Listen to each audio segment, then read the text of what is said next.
ఏటిపై జయాన్ని పొందాడు అంటే మొదటిగా సాతానుపై విజయాన్ని పొందాడు.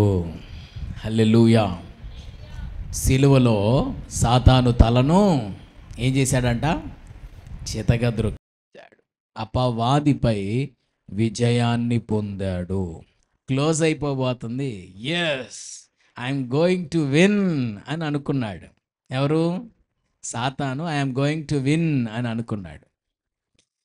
కానీ అసలు విషయం వాడికి తెలియలేదు. ఏంటంటే యేసు సిలువలో మరణించుట ద్వారా సాతానుని అనగదొక్కబోతున్నాడు. హల్లెలూయా. సాతానుని చితకదొక్కబోతున్నాడు అని వాడికి తెలియదు. యేసు చనిపోతున్నాడు, ఇంక మనకు అడ్డు లేకుండా పోయింది. ఇంకా మనకు ఎవ్వడు అడ్డు రాలేడు. యేసుని ఎలా అయినా సరే స్మాష్ చేసేస్తున్నాను నేనని సైతాన్ గాడు మురిసిపోయాడు, సంబరపడిపోయాడు. కానీ వాడికి తెలియలేదు ఏంటంటే సిలువలో ఆయన మరణము ద్వారా సాతానును చితక త్రొక్కేశాడు. అపవాదిని జయించాడు, పాపమును జయించాడు, లోకమును జయించాడు, శరీరాన్ని జయించాడు, ఆఖరిగా మరణాన్ని కూడా జయించాడు. Praise the Lord. మరణాన్ని ఎవరు జయించగలుగుతారంటే పాపమును జయించిన వాడే మరణాన్ని జయిస్తాడు. ₹1,00,00,000 మాట అండి ఇది, గుర్తుపెట్టుకోండి మీ మనసులో. ఎవడు మరణాన్ని జయిస్తాడు? యేసయ్య మరణాన్ని జయించాడా లేదా? జయించాడు కదా. యేసు మరణాన్ని ఎలా జయించాడంటే దానికన్నా ముందు ఆయన పాపమును జయించాడు. అదేంటండి, పాపానికి మరణానికి లింక్ ఏంటి? పాపమును జయిస్తే మరణాన్ని ఎలా జయించగలుగుతాము అంటే పాపము వలన వచ్చు జీతమే మరణం. మరణము దేని యొక్క రిజల్ట్? పాపం యొక్క రిజల్టే మరణం. అసలు ఈ లోకంలోకి మరణం అనేది ఎలా వచ్చింది? ఆదాము చేసిన పాపము ద్వారా ఆజ్ఞ అతిక్రమించాడు కదా. ఆజ్ఞ అతిక్రమమే పాపము. ఆదాము చేసిన పాపము ద్వారా మరణం అనేది ఈ లోకంలోకి వచ్చింది. ఓకే, ఇప్పుడు మరణం అనేది అసలు ఈ లోకంలోకి ప్రవేశించిందే పాపం ద్వారా. అందుకే అన్నాడు అపోస్తలుడైన పౌలు, పాపం వలన వచ్చు జీతం మరణం అని. మరి ఇప్పుడు పాపమే కదా మరణానికి మూలం కదా. మరి ఇప్పుడు మరణాన్ని నువ్వు జయించాలంటే ముందు పాపాన్ని జయించాలి. నీ జీవితంలో మరణానికి కారణమైన రూట్ కాజ్ అయిన ఆ పాపాన్ని నువ్వు ఎప్పుడైతే జయిస్తావో ఆటోమేటిక్గా రేపు మరణాన్ని కూడా జయించి యేసు వలె తిరిగి లేవబోతున్నావు పునరుద్ధాన శక్తితో. Praise the Lord. యూదా గోత్రపు సింహము జయము పొందెను. యూదా గోత్రపు సింహము జయము పొందెను. యూదా గోత్రపు సింహము, చెప్పండి మీ నోటితో, జయం పొందెను. నువ్వు నేను యూదా గోత్రపు సింహమైన యేసయ్య ఎలా జయాన్ని పొందాడో కొన్ని విషయాలపై నువ్వు నేను కూడా జయమును పొందాలి. జయ జీవితాన్ని చేయాలి. జయ జీవితం, విక్టరియస్ లైఫ్ ఈజ్ మోస్ట్ ఇంపార్టెంట్. ఎంత నువ్వు పాటలు పాడావా అనేది ప్రాముఖ్యం కాదు, ఎంత ప్రసంగాలు చేసావనేది ప్రాముఖ్యం కాదు, ఎంత నీవు ఆరాధన చేసావనేది సెకండరీ. ఫస్ట్ ఏంటంటే విక్టరియస్ life is most very very very important in every Christians life. ప్రతి క్రైస్తవుడి జీవితంలో జయ జీవితం అనేది అత్యంత ప్రాముఖ్యం.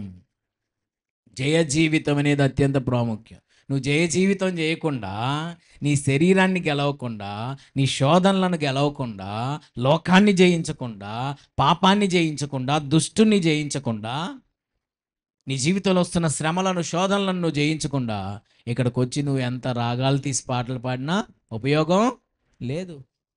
జయ జీవితం లేకుండా మనం ఎంత బల్లగుద్ది ప్రసంగాలు చేసినా అమ్మా ఉపయోగం లేదు. జయ జీవితం చేయకుండా ఎంతగా మనం వాడబడినా ప్రయోజనం లేదు. ఏది అత్యంత ప్రాముఖ్యం? విక్టరియస్ లైఫ్. కనుక ప్రియమైన దేవుని బిడ్డలారా, ఎంతగా నేను దీవించబడుతున్నాను అనే దాని మీద మీరు ఫోకస్ పెట్టకండి. ఎంతగా నేను వాడబడుతున్నాను అనే దాని మీద మీరు దృష్టి పెట్టకండి. మొదటిగా మీ దృష్టి ఎంతగా నేను జయ జీవితాన్ని చేస్తున్నాను అనే దాని మీద పెట్టండి. హల్లెలూయా. ఎంతగా నువ్వు విక్టరియస్ లైఫ్ కలిగి ఉన్నావు, ఎంతగా నువ్వు నీ శరీరాన్ని జయించగలుగుతున్నావు, ఎంతగా నీవు నీ నిద్రను జయించగలుగుతున్నావు, ఎంతగా నీ జీవితంలో వస్తున్న శోధనలను నువ్వు ఎంతగా జయించగలుగుతున్నావు, అపవాదిని, లోకమును, పాపమును, శరీరమును ఎంతగా నీ జీవితంలో నువ్వు జయించగలుగుతున్నావు అనేది ఆత్మీయ జీవితంలో అత్యంత ప్రాముఖ్యము. ప్రభుని స్తుతించుడి. Praise the lord. జయ జీవితం, జయ జీవితం, జయ జీవితం, జయ జీవితం, జయ జీవితం, జయ జీవితం క్రిస్టియన్ లైఫ్లో అత్యంత ప్రాముఖ్యమైనది. జయ జీవితం మీద ఫోకస్ పెట్టండి. ఎంతవరకు నువ్వు గెలుస్తున్నావు, నీ ఆత్మీయ పోరాటంలో ఎంతవరకు నువ్వు గెలుస్తున్నావు, ఎంతగా నువ్వు వాడబడుతున్నావు అనేది కాదు ఇక్కడ ప్రాముఖ్యం. ఎంతగా నువ్వు జయిస్తున్నావు, ఎంతగా నీ శోధనలను నువ్వు గెలవగలుగుతున్నావు, ఎంతగా నీ ఆత్మీయ పోరాటంలో నువ్వు గెలుస్తున్నావా, ఓడిపోతున్నావా? దీని మీద ఎక్కువ ఫోకస్ పెట్టండి, దాని మీద ఎక్కువ ప్రాక్టీస్ చేయండి, దాని మీద ఎక్కువ సాధన చేయండి, దాని మీద ఎక్కువ మీరు అభ్యాసం చేయండి. జయ జీవితం, విక్టోరియస్ లైఫ్. హల్లెలూయా. అయితే జయ జీవితాన్ని మన జీవితంలో మనం పొందాలంటే మనలో ఖచ్చితంగా ఒకటి ఉండి తీరాలి. అది మనలో ఉంటేనే మనము జయ జీవితాన్ని మన లైఫ్లో మనము పొందగలము, అనుభవించగలము. హల్లెలూయా. ఏంటంటే అది ప్రసవ వేదనతో కూడిన పోరాటం. దేవుని సన్నిధిలో ఏం ఏం ఏం ఏం పోరాటం చేయాలి? ప్రసవ వేదనతో కూడిన పోరాటం. అందుకే కదా ప్రకటన గ్రంథం 12వ అధ్యాయములో మనం చూస్తాము. 12వ అధ్యాయం ప్రకటన గ్రంథము 2వ వచనం. ఆమె గర్భిణి అయి ప్రసవ వేదన పడుచు ఆ నొప్పులకు కేకలు వేయుచుండెను. చూసారా, ఇక్కడ రాయబడింది ఎవరి గురించి అంటే సంఘము. ఆమె అంటే ఎవరండి? సంఘం. ఆమె గర్భిణి అయి ప్రసవ వేదన పడుచు ఆ నొప్పులకు కేకలు వేయుచుండెను. దేవుని సన్నిధిలో ఎలా కేకలు వేయాలంట? ప్రసవ వేదనతో మనం కేకలు వేయాలి. కేకలంటే మామూలుగా నిజంగా కేకలు కాదు. కేక అంటే దేనికి గుర్తు? ప్రార్థన జీవితానికి గుర్తు. ప్రసవ వేదనతో కూడిన ప్రార్థన. ప్రసవ వేదన ఎలా ఉంటుంది? హాయిగా ఉంటుందా? కష్టంగా ఉంటుందా? కష్టంగా ఉంటుంది. ప్రసవ వేదన పడే ఆ స్త్రీకి తెలుసు ఆ నొప్పి ఎంత కష్టంగా ఉంటుందో కదా. ఇప్పుడంటే ఆపరేషన్స్ వచ్చేసాయి కానీ కదా, ఒకప్పుడు నార్మల్ డెలివరీసే జరిగాయి. ఖచ్చితంగా ప్రసవ వేదన పడే బిడ్డను కనాలి. అది ఎంతసేపు ఉంటుంది అనేది మనం చెప్పలేం. కొంతమందికి త్వరగా డెలివరీ అవుతుంది, కొంతమందికి పాపం చాలా హవర్స్ ఆఫ్ పెయిన్ వాళ్ళు భరించాల్సి ఉంటుంది కదా. సో ప్రసవ వేదన అనేది చాలా painful. It is very painful. ఆ పెయిన్ లేకుండా బేబీకి బర్త్ని తల్లి ఇవ్వలేదు. పెయిన్ లేకుండా బర్త్ని ఇవ్వలేదు. అలానే మనము చూడండి 5వ వచనం ప్రకటన 12:5. సమస్త జనములను ఇనుపదండముతో ఏలనయున్న ఒక మగ శిశువును ఆమె కనగా. దేవుడికి స్తోత్రం. కనేసిందండి, కనేసింది స్త్రీ. కనేసింది. ఎవరిని కనింది? ఒక మగ శిశువును కనగా. నేను ఎప్పుడు చెప్తా ఉంటాను, మగ శిశువు అనగా జయ జీవితమునకు గుర్తు. మగ శిశువు అంటే విక్టరియస్ లైఫ్. స్త్రీ ఎవరో? సంఘం. ప్రసవ వేదనతో ఒక మగ శిశువుకు జన్మనిచ్చింది అనగా జయ జీవితం. జయ జీవితాన్ని ప్రసవించింది. జయ జీవితాన్ని ఎంతో పెయిన్తో ప్రసవించింది. జయ జీవితం కొరకు మనం ఎంతో ప్రసవ వేదన పడవలసి ఉంది. అది మ్యాండేటరీ. జయ జీవితం కొరకు ప్రతి ఒక్క వ్యక్తి, ప్రతి క్రైస్తవుడు, ప్రతి క్రైస్తవురాలు ప్రసవ వేదనతో కేకలు వేయవలసి ఉంది. అది మ్యాండేటరీ. ఈమె ఒక మగ శిశువును కనిందంట. ఎలా కనింది? 5వ వచనంలో కనింది అని రాయబడింది కదా. 2వ వచనంలో ఏముంది? ప్రసవ వేదన పడి కనింది. హల్లెలూయా. జయ జీవితాన్ని మనం కనాలంటే మన ఆత్మీయ జీవితంలో ఖచ్చితంగా ప్రసవ వేదన పడాలి. అంటే దాని అర్థం, ప్రసవ వేదన అంటే పెయిన్ కదా. సో దేవుని సన్నిధిలో ఎంతో ప్రసవ వేదనతో మనము ప్రార్థన చేయాలి. జయ జీవితం కొరకు పోరాడాలి. జయ జీవితం కొరకు మొరపెట్టాలి. జయ జీవితం కొరకు గోజాడాలి. జయ జీవితం కొరకు పెనుగులాడాలి. జయ జీవితం కొరకు మొరపెట్టాలి. అప్పుడే దేవుడు మనకు జయ జీవితాన్ని ఇస్తాడు. ఏదో ఒక దానిపైన విజయాన్ని పొందుకొని మనం సంబరపడిపోకూడదు. ఆత్మీయ జీవితంలో there are many challenges, there are many fights. ఎన్నో పోరాటాలు ఉంటాయి. ఏదో ఒక దాని మీద విజయం పొందుకొని ఆహా ఓహో అంటే కుదరదు. అన్ని విషయాలపై నువ్వు విజయాన్ని పొందాలి యేసు నామములో. ఎన్ని విషయాలండి? అన్ని విషయాలు. నీ ఆత్మీయ జీవితంలో ఎదురవుతున్న ప్రతి పోరాటంపై యేసు నామములో విజయాన్ని పొందాలి. నీ ఆత్మీయ జీవితంలో ఎదురవుతున్న ప్రతి శోధనపై యేసు నామములో విజయాన్ని పొందాలి. ఆ జయ జీవితాన్ని నువ్వు ప్రసవించాలంటే, ఆ జయ జీవితం నీ సొంతం అవ్వాలంటే దేవుని సన్నిధిలో ప్రసవ వేదనతో కూడిన ప్రార్థన పోరాటం ఎవరిలో అయితే ఉంటుందో వారు జయ జీవితాన్ని ప్రసవించబోతున్నారు. ఎవరైతే దేవుని పాదాలు పట్టుకొని ప్రసవ వేదనతో కూడిన ప్రార్థన పోరాటం చేస్తారో దేని కొరకు? విజయం విజయం విజయం, victory victory victory victory విక్టరియస్ life.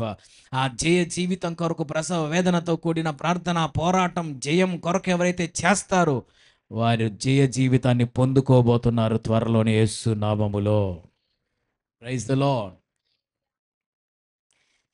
So జయ జీవితమును మనము పొందాలి. ఎందుకు జయ జీవితమును మనము కలిగి ఉండాలి అంటే, ప్రకటన గ్రంథములోనే మనం చదివితే చూడండి. ప్రకటన గ్రంథము 2వ అధ్యాయం 7వ వచనము. ప్రకటన 2:7. అంగములతో చెప్పుచున్న మాట వినుగాక, జయించువానికి దేవుని పరదైసులో ఉన్న జీవ వృక్ష ఫలములు భుజింపనిత్తును. Praise the Lord. Praise the Lord. దేవుని పరదేశులో ఉన్న జీవ వృక్ష ఫలములు. పరదేశం ఎక్కడుందమ్మా? ఉన్న చోటే ఉందండి. పరదేశం ఎక్కడుందమ్మా? పరదేశం ఎక్కడుంది? పైన ఉంది. అదే కదా పౌలు గారు పత్రికలో రాస్తారు. ఒక మనుష్యుని నేను ఎరుగుదును, అతడు 3వ ఆకాశమునకు కొనిపోబడెను, పరదేశులోకి కొనిపోబడెను, అక్కడ ఉచ్చరింప సఖ్యము కానీ మాటలు అతడు వినెను. హల్లెలూయా. పరదేశం ఎక్కడుంది? పైన ఉంది. మరి దేవుని పరదైసు, పరదైసు అని తెలుగులో అంటారు, ఇంగ్లీష్లో ఏమంటారు పరదైసుని? చెప్పండి, మీకు తెలిసింది చెప్పండి. ఏం కొట్టనుగా ఇక్కడ నుంచి లైవ్ రన్ అవుతుంది కదా. పరదేశ్ అంటే ఇంగ్లీష్లో ఏమంటారు తెలీదా? అయ్యో, తెలియపోతే ఎలా అండి? అది కూడా ప్యారడైజ్ అంటారు. ప్యారడైజ్ బిర్యానీ అయితే తెలుస్తుంది కదా. Praise the Lord. Praise the Lord. So పరదైసును ఇంగ్లీష్లో ఏమంటారు? ప్యారడైజ్. దేవుని పరదైసులో ఉన్న జీవ వృక్ష ఫలములు భుజింపనిత్తును. ఏ ఫలాలంట? జీవ వృక్ష ఫలాలు భుజించాలని మీకు లేదా? లేదా? హైదరాబాద్ బిర్యానీ తినాలని ఉంటుంది కొంతమందికి. హైదరాబాదీ బిర్యానీ తినాలని ఉంటుంది. ఇంకా ఇంకా చాలా చాలా ఉంటాయి. అది తినాలి ఇది తినాలని డిజైర్స్ ఉంటాయి కదండి. ఈ లోక సంబంధమైన కొన్ని థింగ్స్, కొన్ని విషయమై మనకు డిజైర్ ఉంటుంది. అది తినాలి ఇది తినాలి. ఖచ్చితంగా లైఫ్లో ఒక్కసారైనా అది పలానా ఐటెం తినాలి, లేదంటే పలానా చోటికి వెళ్ళాలి కదా, పలానా లైఫ్లో ఒకసారైనా ఫ్లైట్ ఎక్కాలి. సో ఈ విధంగా కొన్ని ఉంటాయి కదా మనకి. మరి అంతకన్నా శ్రేష్టమైంది ఒకటి మనకు ఉండాలి. ఏంటంటే పరదైసులో ఉన్న జీవవృక్ష ఫలాలు భుజింపగలిగిన కృప నాకు కావాలి యేసయ్యా. జీవవృక్ష ఫలాలు తినే భాగ్యాన్ని ఎవరు పోగొట్టుకున్నారు? ఆదాం పోగొట్టుకున్నారు. అందుకే చూడండి, దేవుడు ఆయన తినింది ఏంటి? జీవవృక్ష ఫలమా ఏంటి మరి? మంచి చెడ్డల తెలివినిచ్చు వృక్ష ఫలము కదా. మంచి చెడ్ల తెలివినిచ్చే వృక్ష ఫలం తిన్నాడు. అందుకే దేవుడు అంటారు, ఆదాము చెయ్యి చాచి జీవవృక్ష ఫలాలు తిని నిరంతరము జీవిస్తాడేమో అని చెప్పి తోటల నుండి బయటికి వెళ్ళగొట్టి ఖడ్గజ్వాలలను దేవుడు తూర్పు వైపున ఉంచాడు. అటు ఇటు తిరుగుచున్న ఖడ్గజ్వాలలు ఇంక లోపలికి వెళ్ళడానికి ఛాన్స్ లేదు. ఎందుకని? చెయ్యి చాచి ఆ జీవవృక్ష ఫలాలు తీసుకొని తిని నిరంతరము జీవించునేమో అన్నాడు. అంటే ఆ జీవవృక్ష ఫలాలు తింటే ఏంటంట ఉపయోగం? ఆ జీవవృక్ష ఫలాలు ఎప్పుడైతే ఒక వ్యక్తి తింటాడో అతడికి ఇక మరణం లేదు. అతడు నిరంతరము జీవిస్తాడు, నిరంతరము జీవిస్తాడు. ఏమండి? ఆ జీవవృక్ష ఫలాలు భుజించగలిగిన ఆ భాగ్యం, జీవవృక్ష ఫలాలు ఆ తినే కృప నీకు దేవుడు ఎప్పుడు ఇస్తాడో తెలుసా? నువ్వు జయించినప్పుడు. నువ్వు జయించినప్పుడు. హల్లెలూయా! జయించాలి, జయించాలి. జయించిన వానికి రెండవ కృపను ఏమిస్తానంటున్నాడు చూడండి. జయించు వానికి దేవుడిచ్చే రెండవ కృప 11వ వచనం. సంగములతో ఆత్మ చెప్పుచున్న మాట చెవిగలవాడు విన్నుగాక. ప్రకటన 2:11. జయించువాడు రెండవ మరణం వలన ఏ హానియు చెందడు. దేవునికి స్తోత్రం. జయించువాడు రెండవ మరణం వలన ఏ హాని చెందడు. మనం ఎప్పుడు చెప్పుకుంటా ఉంటాం, రెండవ మరణం అంటే ఏంటమ్మా? నరకం కదా. మొదటి మరణం అంటే మనం తల్లి గర్భంలో నుండి బయటకు వస్తాం, జన్మిస్తాం, మళ్ళీ మరణిస్తాం. అది మొదటి మరణం. రెండవ మరణం ఏంటి? నరకం. ఆ రెండవ మరణం వలన నీకు ఏ హాని కలగదు. Praise the Lord. రెండవ మరణం నిన్ను ఏమీ చేయలేదు. హల్లెలూయా. రెండవ మరణం నిన్నేమీ చేయలేదు. రెండవ మరణం వల్ల నీకే హాని జరగదు. అంటే ఆ రెండవ మరణానికి నీ మీద పెత్తనం లేదు, ప్రభుత్వం లేదు, అధికారం లేదు, అజమాయిషీ లేదు. రెండవ మరణం వలన నీకు ఏ హాని కలగదు. జయించువాడు రెండవ మరణం వలన ఏ హాని చెందడు. అనగా జయ జీవితం నువ్వు చేయడం వలన రెండవ మరణాన్ని నువ్వు తప్పించుకుంటావు. హల్లెలూయా. రెండవ మరణాన్ని తప్పించుకునే కృప నాకు కావాలి. అసలు యేసుప్రభు ఈ లోకానికి వచ్చిందే అందుకే కదా, ఆ రెండవ మరణం నుండి నిన్ను తప్పించడానికి. జయించేవాడు రెండవ మరణాన్ని తప్పించుకుంటాడు. అది రెండవ ఉపయోగం. జయించుట వల్ల మూడవ లాభం. ప్రకటన గ్రంథం 2వ అధ్యాయం. ప్రకటన గ్రంథం 2వ అధ్యాయం 17వ వచనం. సంగములతో ఆత్మ చెప్పుచున్న మాట చెవిగలవాడు వినుగాక. జయించు వానికి మరుగై ఉన్న మన్నాను భుజింపనిత్తును. దేవునికి స్తోత్రం. జయించే వాడికి ఏమిస్తాడంటండి? మరుగై ఉన్న మన్నాను భుజింపనిత్తును అన్నాడు. ఏమండి? మనందరి బాగా తెలుసు మన్నా అంటే. మన్నా ఏంటి? దేవదూతలు భుజించు ఆహారం. ఎవరు తినే ఆహారం అండి మన్నా అంటే? దేవదూతల ఆహారం. దేవుడు ఎవరికి ఇచ్చాడు ఆ మన్నా తినే భాగ్యం? ఎవరికి ఇచ్చాడు? ఇజ్రాయేలీలకు ఇచ్చాడు. ఆకాశం నుండి దేవదూతల ఆహారం అలా కురిసేది. ఫస్ట్ మంచు పడేది, పాలెములో మంచు పడేది, ఆ మంచు మీద మన్నా కురిసేది. చక్కగా ఆ మన్నాను వారు తిని సంతోషించేవారు. దేవదూతల ఆహారం అండి. అయితే ఆ మన్నా తినే ఆ భాగ్యం దేవుడు మనకి ఇవ్వబోతున్నాడు. Praise God. మరుగై ఉన్న మన్నాను భుజింపనిస్తాను. ఆనాడు మన పితరులు తిన్నారు ఆ మన్నాని. మనం తిన్నామా అండి? మనం తిన్నామా దేవదూతల ఆహారాన్ని? తినలేదు కదా. యేసయ్యా నువ్వు జయించినట్లయితే నీ ఆత్మీయ జీవితంలో ఆ జయాన్ని నువ్వు పొందుకుంటే మరుగై ఉన్న మన్నాను ఆయన నీకు భుజించే అవకాశము, అట్టి కృపనివ్వబోతున్నాడు. Praise the Lord. నాలుగవ బెనిఫిట్. నాలుగవ బెనిఫిట్ చూడండి. 2వ అధ్యాయము 26వ వచనం. నేను నా తండ్రి వలన అధికారం పొందినట్టు జయించుచు అంతం వరకు నా క్రియలు జాగ్రత్తగా చేయువానికి అంతవరకు నా క్రియలను జాగ్రత్తగా గైకొను వానికి జనుల మీద అధికారము ఇచ్చేదను. దేవునికి స్తోత్రం. జయించే వానికి అంతవరకు నా క్రియలు జాగ్రత్తగా చేయాలి. ఎప్పటిదాకా? 1 సంవత్సరమా? 2 సంవత్సరాలా? 4 సంవత్సరాలా? అంతము వరకు ఆయన క్రియలను జాగ్రత్తగా గైకొనాలి. క్రియలు అంటే ఆజ్ఞలు. ఆయన ఆజ్ఞలను అంతం వరకు జాగ్రత్తగా గైకొనే వానికి, జయించే వానికి జనుల మీద అధికారాన్ని ఆయన ఇవ్వబోతున్నాడు. హల్లెలూయా. జనుల మీద అధికారాన్ని ఆయన నీకు ఇస్తాడు. ఏమండి, వద్దా? దేవుడిచ్చే అధికారం వద్దా? దేవుడిచ్చే అధికారం కావాలా వద్దా? దేవుడిచ్చే అధికారం మీరు పొందుకోవాలి అంటే మీరు జయించాలి. Praise the Lord. ఇప్పుడు చూడండి, యేసుప్రభు అంటారు, భూమి మీదను పరలోకం మీదను నాకు సర్వాధికారం ఇయ్యబడి ఉన్నది అంటాడు. యేసయ్యకు సర్వాధికారం ఉంది, సర్వాధికారి. అందుకని యేసుప్రభుకి పేరేంటంటే సర్వాధికారి. సర్వాధికారివి అని పాడదాం కదా పాట. యేసయ్య సర్వాధికారి, అధికారం కలిగిన వాడు. అందుకే చూడండి, యేసుప్రభు గద్దించంగానే దయ్యాలు వెంటనే పారిపోయాయి. అందుకని అక్కడ ఉన్న ప్రజలందరూ ఆశ్చర్యపోయేవాళ్ళు. ఇదేంట్రా బాబు, ఈయనేంటి శాస్త్రుల వలె పరిసయ్యుల వలె కాక శాస్త్రుల్లాగా పరిసయ్యుల్లాగా బోధించట్లేదు, ఈయన అధికారంతో ఆజ్ఞాపించగలనే దయ్యాలు వెళ్ళిపోతూ ఉండేవి.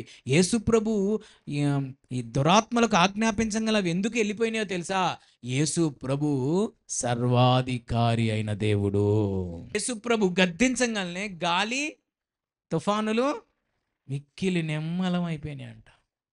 గాలి తుఫాన్లు అలా సైలెంట్ అయిపోయి, అప్పుడు దాకా విజృంభిస్తున్న గాలి తుఫాన్లు యేసు గద్దించగల అలా నిమ్మలం అయిపోయినాయంట. ఎందుకని?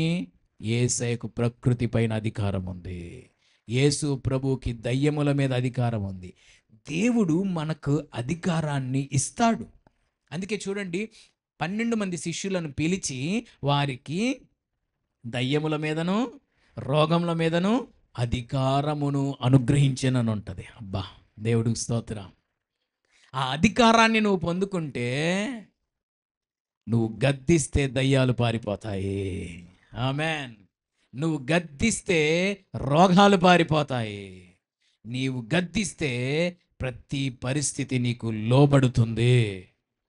దేవుడు ఎవరికి ఇస్తాడంటే అటువంటి అధికారాన్ని జయించే వాడికి ఇవ్వబోతున్నాడు. హల్లెలూయా. 5వ విషయాన్ని నేను మీకు తెలియజేస్తున్నాను. ప్రకటన గ్రంథము 3వ అధ్యాయం. ప్రకటన గ్రంథం 3వ అధ్యాయం 5వ వచనం. జయించువాడు అలాగున తెల్లని వస్త్రములు ధరించుకొను, జీవ గ్రంథములో నుండి అతని పేరు ఎంత మాత్రం తుడుపు పెట్టక నా తండ్రి ఎదుటను ఆయన దూతల ఎదుటను అతని పేరు ఒప్పుకొందును. జీవ గ్రంథములో నీ పేరు రాయబడుతుంది.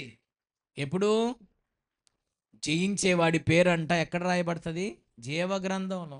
జీవగ్రంథంలో ఇప్పుడు రాయబడితే ఏంది, రాయబడపోతే ఏంటండి మా పేరు అంటే, బైబిల్లో మనం చదువుతాం ప్రకటన గ్రంథంలోనే, ఎవరి పేరైతే జీవగ్రంథములో రాయబడినట్టు కనబడదో వారు మండుచున్న అగ్నిగుండములో పాలు పొందుదురు అని రాయబడింది.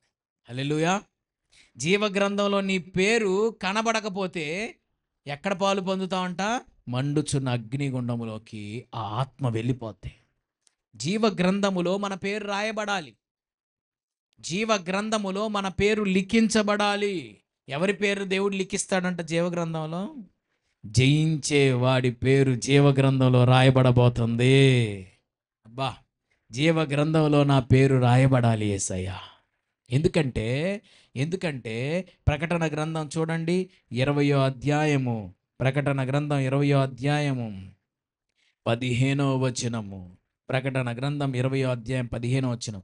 ఎవని పేరైనను జీవగ్రంథమందు వ్రాయబడినట్టు కనబడని ఎడల వాడు అగ్నిగుండంలో పడవేయబడెను. మై గాడ్, ఎంత భయం పుట్టించే వచనం కదండి. ఎవడి పేరైతే జీవగ్రంథంలో కనబడదో వాడు అగ్నిగుండములో పడవేయబడతాడు. జీవగ్రంథంలో మన పేరు ఎందుకు ఉండాలి? జీవగ్రంథంలో మన పేరు ఎందుకు రాయబడాలి?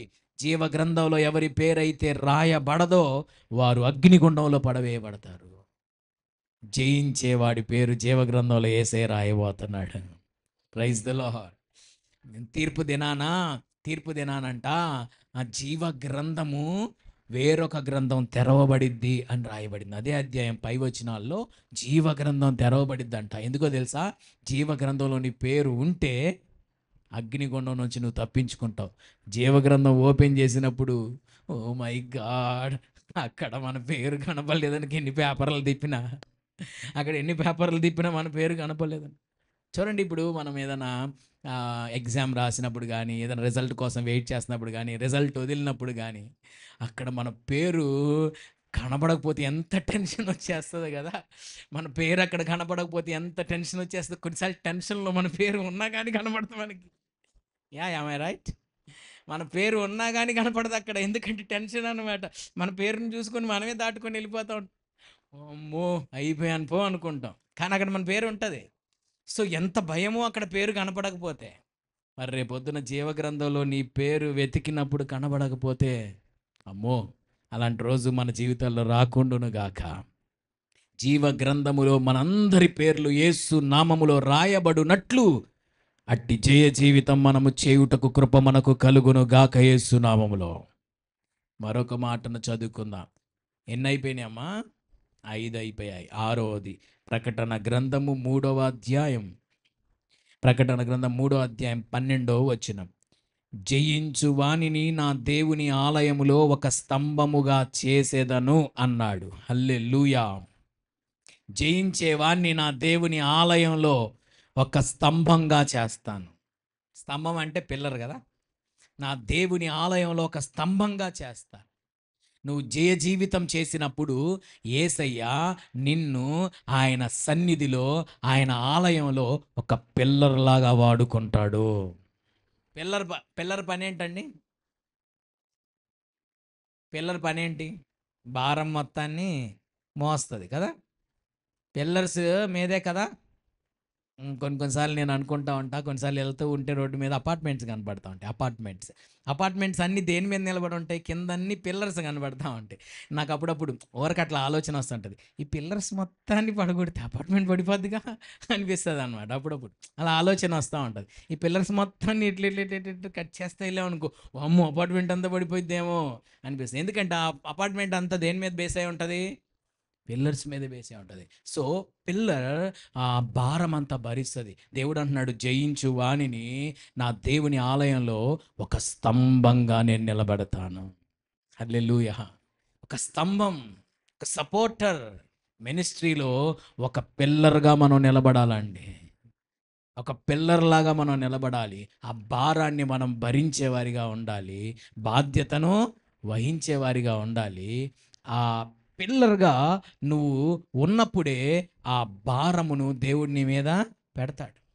దేవుని ఆలయంలో ఒక స్తంభంగా మనం మార్చబడదుముగాక. దేవుని ఆలయంలో ఒక స్తంభంగా మనం మారాలి. ఎప్పుడు దేవుడు నిన్ను అలాంటి కృపతో, ఆధిక్యతతో నింపి ఒక స్తంభంలాగా నిన్ను ఎప్పుడు వాడుకుంటాడంటే, ఆయన పరిచర్యలో నువ్వు జయించినప్పుడే. దేవుడికి స్తోత్రం. Last and final, last but not least, ప్రకటన గ్రంథం 3వ అధ్యాయము 21వ వచనము. నేను జయించిన తండ్రితో కూడా ఆయన సింహాసనమునందు కూర్చుండి ఉన్న ప్రకారం జయించు వానిని నాతో కూడా నా సింహాసనమునందు కూర్చుండనిచ్చేదను. అబ్బా హల్లెలూయా. ఇది ఇంకా అద్భుతమైనటువంటి ప్రామిస్ అండి యేసయ్య చేసింది. జయించే వాణ్ణి నా సింహాసనం మీద కూర్చోబెడతాను. ఎక్కడ కూర్చోబెడతాడంట? నా సింహాసనం. జయించే వాడికి దేవుడు ఏమిస్తా అంటున్నాడు పరలోకంలో? సింహాసనం. ఈ భూమి మీద నీకు సింహాసనం లేకపోయినా నువ్వు బాధపడాల్సిన అవసరం లేదు. యేసయ్యా ఏమండి, ఈ భూమి మీద అధికారము, సీఎం పదవి కావచ్చు, పిఎం పదవి కావచ్చు, ఎంతకాలం ఉంటుంది? 5 years. 5 years of throne, 5 years of seat. ఆ సీటు యొక్క కాల వ్యవధి ఎంత? 5 సంవత్సరాలే. తర్వాత ఉంటారో పోతారో ఎవరికి తెలియదు. కానీ యేసయ్య నీకు ఇవ్వబోతున్న, పరలోకంలో ఇవ్వబోతున్న సీట్ అది 5 సంవత్సరాలు 10 సంవత్సరాలు ఉండేది కాదు. యుగ యుగాలు ఆ సింహాసనం నీ సొంతం. దేవునికి మహిమ కలుగును గాక. జయించే వాడికి నేను ఏమిస్తా అంటున్నాడు? సింహాసనాన్ని ఇస్తాను. ఆ సింహాసనం ఒక్కసారి ఏసే నీకు ఇస్తే దాన్ని ఎవడు నీ దగ్గర నుంచి ఇక తీసేయలేడు. యుగ యుగాలు ఆ సింహాసనం మీద నువ్వు కూర్చొని ఒకసారి ఊహించుకోండి. ఒకసారి ఊహించుకొని సింహాసనం మీద మీరు కూర్చున్నారు. మీ తల మీద జీవ కిరీటం పెట్టబడింది. ఓ ఒక్కసారి రాణిలాగా ఒకసారి ఊహించుకోండి మీరు. ఒక రాజ్యంలో ఒక రాణి కూర్చుంటది కదా, సింహాసనం మీద కూర్చొని కిరీటం తల మీద పెట్టుకొని. అసలు ఆ టైంలో మన ముఖంలో ఆ ఆనందం, ఆ సంతోషం అవధులే అవధులే లేని ఆనందం ఏసే మనకి ఇవ్వబోతున్నాడు. హల్లెలూయా. ఆ సింహాసనాన్ని ఏసే మనకి ఇస్తాడండి. ఈరోజు మీ జీవితంలో ఉన్న సిలువను చూసి మీరు బాధపడొద్దు. సిలువ లేనిదే సింహాసనం నీకు లేదు నా ప్రియ సహోదరి సహోదరుడా. ఆ సిలువ మీదకి యేసుక్రీస్తు ఎక్కాడు కాబట్టే సింహాసనం మీద ఇప్పుడు తండ్రి కుడిపార్శ్వంలో కూర్చొని ఉన్నాడు. సిలువ లేనిదే సింహాసనం లేదు. హల్లెలూయా. Praise the Lord. జయించిన వారితో కలసి నీ సింహాసనమునే చేరగా, జయించిన వారితో కలసి నీ సింహాసనమునే చేరగా, ఎవరికి తెలియని ఓ కొత్త పేరుతో నిత్య మహిమలో నన్ను పిలచే ఆ శుభవేళ,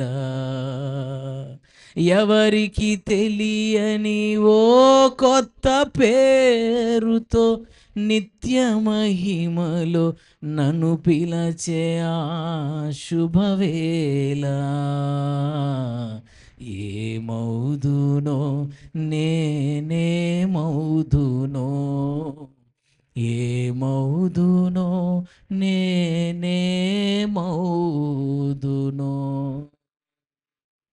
ప్రైజ్ ది లార్డ్. ఆయన సింహాసనానికి మనము చేరి ఎవరితో కలిసంట? జయించిన వారితో కలసి నీ సింహాసనము నే చేరగా. ఎవరితో కలిసి చేరతామంట ఆ సింహాసనాన్ని? జయించిన ఒక సమూహం ఉంది. ఆ సమూహముతో కలిసి మనం ఆయన సింహాసనాన్ని చేరబోతున్నాం. జయించిన ఆ సమూహములో మనం ఉండాలి. తన తరములో నోవాహు నీతిమంతుడిగా జీవించాడు. That is called విక్టరియస్ life. అదే జయ జీవితం. సొదొమ గొమొర్రా పట్టణాల్లో నీతిమంతుడిగా జీవించాడు లోతు. అదే విక్టరియస్ లైఫ్. ఐగుప్తు దేశంలో పరిశుద్ధంగా బతికాడు యోసేపు. అదే విక్టరియస్ లైఫ్. బబులోను దేశంలో పరిశుద్ధంగా జీవించాడు డానియేల్. అదే విక్టరియస్ లైఫ్. ఈ తరములో క్రీస్తు కొరకు నువ్వు నేను జయ జీవితం చేయాలి. అదే విక్టరియస్ లైఫ్. హల్లెలూయా. అట్టి కృప మనకు కలుగును గాక. జయ జీవితం మీద ఫోకస్ పెట్టండి. ఆశీర్వాదం వైపు చూడొద్దు, కార్యాల వైపు చూడొద్దు. మన ప్రభు నమ్మదగిన వాడు. తగిన కాలమందు తప్పక పంటను కోసేటట్లు ఆయన చేస్తాడు. తగిన కాలమందు తప్పక నిన్ను హెచ్చిస్తాడు. తగిన కాలమందు తప్పక నువ్వు పంటను కోస్తావు, కొయ్యబోతున్నావు. కార్యాల వైపు చూడొద్దు, ఆశీర్వాదం వైపు చూడొద్దు, వాడబడేదాని వైపు చూడొద్దు. Put focus on విక్టరియస్ life from today. ఈ పూట నుంచి నీ ఫోకస్ అంతా విక్టరియస్ లైఫ్ మీద పెట్టు. హల్లెలూయా. ఏ ఏ ఆశీర్వాదాన్ని పొందినా పొందకపోయినా నీ లైఫ్లో ఊరిక చెప్తున్నా, తర్వాత ఇస్తాడు అనుకో. ప్రజెంట్ లైఫ్ గురించి చెప్తాను. ప్రస్తుతం నీ జీవితంలో ఏ ఆశీర్వాదం లేకపోయినా, ప్రస్తుతం నువ్వు ఏ కార్యాన్ని నీ లైఫ్లో పొందుకోలేకపోయినా, ప్రస్తుతం ఏ మాత్రం దేవుని పనిలో వాడబడలేని స్థితిలో ఉన్నా నువ్వు సంతోషిస్తానే ఉండాలి. దేన్ని బట్టో తెలుసా?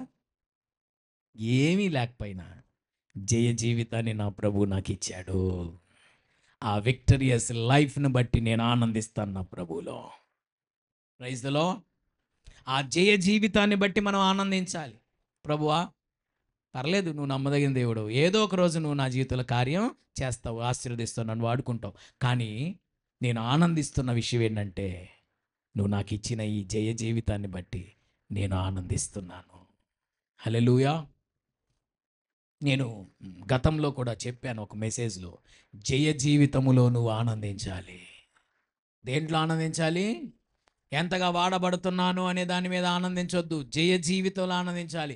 దేంట్లో ఆనందించాలంటే, లోకం ఆనందించే విషయాల్లో మనం ఆనందించకూడదు. క్రైస్తవుడి ఆనందం దేంట్లో ఉండాలంటే victorious life. Praise the lord.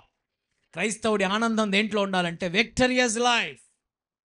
ఒక శోధన నీ జీవితంలోకి వచ్చినప్పుడు ఆ శోధనకి నువ్వు లొంగిపోకుండా శోధనను ఎదిరించి, యోధా గోత్రపు సింహం బిడ్డలాగా ఎదిరించి ఆ శోధనను జయిస్తావు చూసావా, ఆ విజయములో నువ్వు ఆనందించాలి. ఒక శోధన నీ జీవితంలోకి వచ్చినప్పుడు, ఒక లోకం నిన్ను ఆకర్షించినప్పుడు, లోకం వైపు చూడకుండా ప్రభువా నువ్వే నాకు కావాలి, నీ కృపే నాకు కావాలి అని దేవుని వైపు నువ్వు నీ మనసును తిప్పుకుంటావు చూసావా, అప్పుడు ఆనందించాలి. విజయ గర్వముతో ప్రభు సన్నిధిలో ఆనందించాలి. ఒక శ్రమ వచ్చినప్పుడు నీ జీవితంలో దాన్ని ఎదిరించి జయిస్తావు చూసావా, అప్పుడు ఆనందించాలి ఆ విజయాన్ని బట్టి. ఒక శోధనను జయించినప్పుడు ఆనందించాలి. ఒక లోకం నిన్ను అట్రాక్ట్ చేసినప్పుడు నీ మనసు లోకం వైపు వెళ్ళనివ్వకుండా దేవుని వైపు తిప్పుకుంటావు చూసావా, అప్పుడు ఆనందించాలి. ఆ విజయాన్ని బట్టి నువ్వు ఆనందించాలి. ఈ రోజు నుంచి నువ్వు లోకం ఆనందించే విషయాల్లో నువ్వు ఆనందించకూడదు. క్రైస్తవుడి ఆనందం దేంట్లో ఉండాలి? విక్టరియస్ లైఫ్. జయం జయం జయం. పాపాన్ని నువ్వు జయించినప్పుడు నువ్వు ఆనందించాలి. శరీరాన్ని జయించినప్పుడు నువ్వు ఆనందించాలి. ఒక శోధనను జయించినప్పుడు నువ్వు ఆనందించాలి. Thank you Lord for this victorious life. ప్రభువా మీరు నాకు ఇచ్చిన ఈ జయాన్ని బట్టి మీకు స్తోత్రం స్తోత్రం స్తోత్రం. హల్లెలూయా. Praise the Lord. అయితే కొంతమందికి ఉన్న ఒక డౌట్, ఆ డౌట్కి ఒక చిన్న క్లారిటీ ఇచ్చి నేను ప్రార్థన చేయాలనుకున్నా. ఏంటంటే, పాస్టర్ గారండి ఎంత పోరాడుతున్నా నాకు విజయం రావట్లేదండి, ఎంత పోరాడుతున్నా నాకు విజయం రావట్లేదండి అని చాలామంది సఫర్ అవుతూ ఉంటారు. ఫెయిల్యూర్ ఫెయిల్యూర్ ఫెయిల్యూర్, చాలాసార్లు ఓడిపోతూ ఉంటారు. నేను ఎప్పుడు చెప్తా ఉంటాను, never ever give up, never ever give up. వదిలిపెట్టొద్దు వదిలిపెట్టొద్దు. నేను ఎప్పుడు చెప్తా ఉంటా, ఓపిక ఉన్నంత వరకు కాదు, ఊపిరి ఉన్నంత వరకు పోరాడు, విజయం ఎందుకు రాదో చూద్దాం. Praise the Lord. Praise the Lord. నేనేమనుకుంటాను తెలుసా, నా ఆత్మీయ పోరాటాల్లో కొన్నిసార్లు నేను ఓడిపోయినప్పుడు నేనేమనుకుంటాను తెలుసా, బాధపడద్దు, ఊపిరి ఉందిగా, పోరాడు, మళ్ళీ పోరాడు. Praise the Lord. ఊపిరి ఉంది కదా, ఊపిరి పోయినాక ఎడుగుడి ఇంకా పోరాటం ఉండదు. ఊపిరి పోయినాక ఎడుగుడి ఇక పోరాటం ఉండదు. నువ్వు ఎంత పోరాడినా ఈ కంఠంలో ఊపిరి ఉన్నంత వరకు. ఊపిరి ఉందిగా, ఊపిరి ఉంది అంటే అర్థం ఏంటి? దేవుడు నీకు పోరాడడానికి సమయం ఇస్తున్నాడు, గెలవడానికి నీకు ఇంకా ఆయన అవకాశం ఇస్తున్నాడు. ఊపిరి ఉంది అంటే నీ కంఠంలో అర్థం ప్రభువు నీకు మరొక అవకాశాన్ని ఇస్తున్నాడు. లే, నిలబడు, ఎదిరించు, పోరాడు, దేవుని శక్తిని పొందుకో, సాతాను ప్రాకారాలను కూల్చు, సాతాను గారిని పడద్రోయి, దేవుని శక్తితో వాడిని అనగదొక్కు, సాతానును జయించు. ఊపిరి ఉందంటే అర్థం దేవుడు నీకు జయించేదానికి మళ్ళా సమయం ఇచ్చాడు, జయించేదానికి దేవుడు మళ్ళా నీకు అవకాశం ఇచ్చాడు. ఓపిక ఉన్నంత వరకు కాదు, ఊపిరి ఉన్నంత వరకు పోరాడుతానే ఉండు. ఏదో ఒక రోజు నువ్వు అనుకున్న విజయాన్ని యేసయ్య నీ సొంతం చేయబోతున్నాడు. యేసు నామములలో జరుగునుగాక. దినవృత్తాంతములు 1 గ్రంథములో ఒక ఆదరణ కలిగించే మాట రాయబడింది.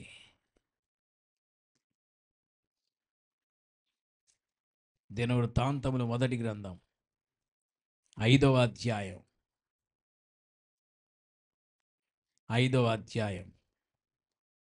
21వ వచనం, పేజీ నెంబర్ 338, పాత నిబంధన. కనుక వారిని జయించుటకు వారికి సహాయము కలిగెను. Praise the lord.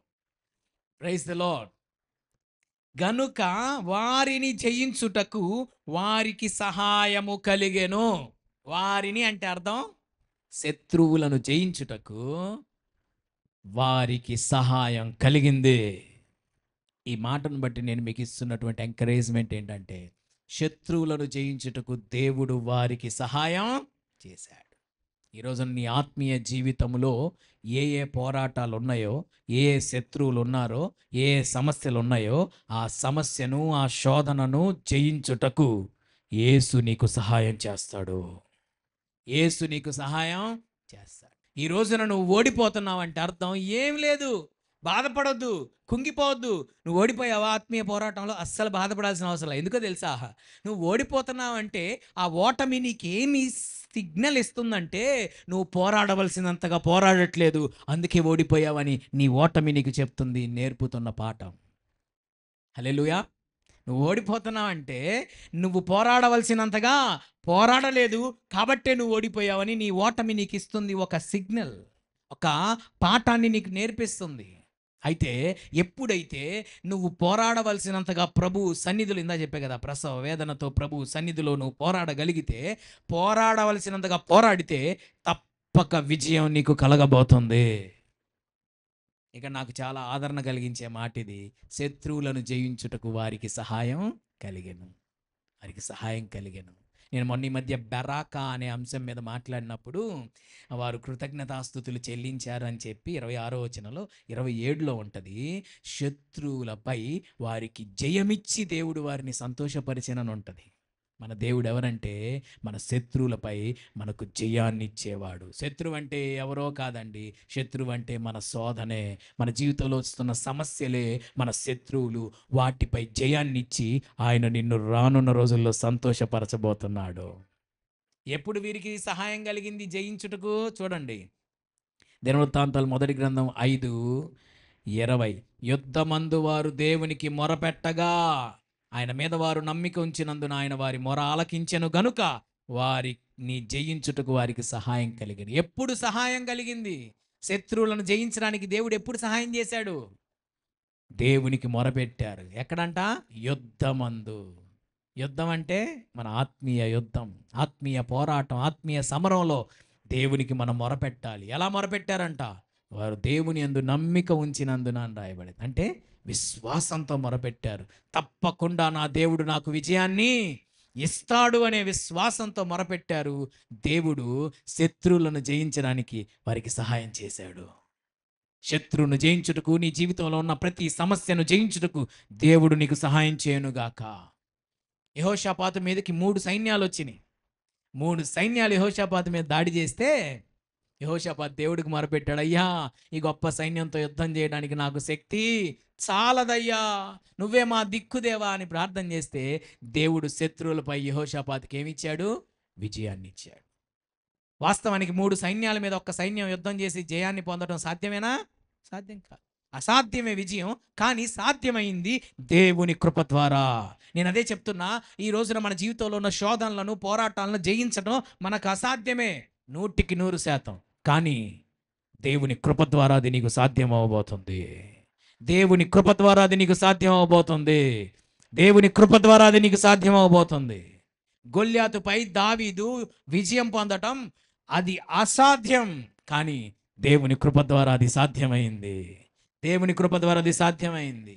అబియా జీవితంలో కానీ, ఆసారాజు జీవితంలో కానీ శత్రువులు డబల్ వచ్చారు కదా, డబల్ ఎనిమీస్ వచ్చారు. ఆ డబల్ ఎనిమీస్ పైన ఆసా కానీ అబియా కానీ విజయం పొందడానికి గల కారణం వాస్తవానికి అది సాధ్యం కాదు, దేవుని కృప ద్వారా అది సాధ్యమైంది. ఈ రోజున నీ సమస్య నీ శక్తికి మించింది కావచ్చు, కాదని నేను అంట్లా, కానీ అది నువ్వు జయించలేందే, నేను కాదని అంట్లా, కానీ దేవుని కృప ద్వారా నువ్వు దాన్ని జయిస్తావు. దేవుని కృప ద్వారా నువ్వు దాన్ని జయిస్తావు. దేవుని శక్తి ద్వారా నువ్వు దాన్ని జయిస్తావు. దేవుని సహాయం ద్వారా నువ్వు దాన్ని జయించబోతున్నావు. In Jesus mighty name.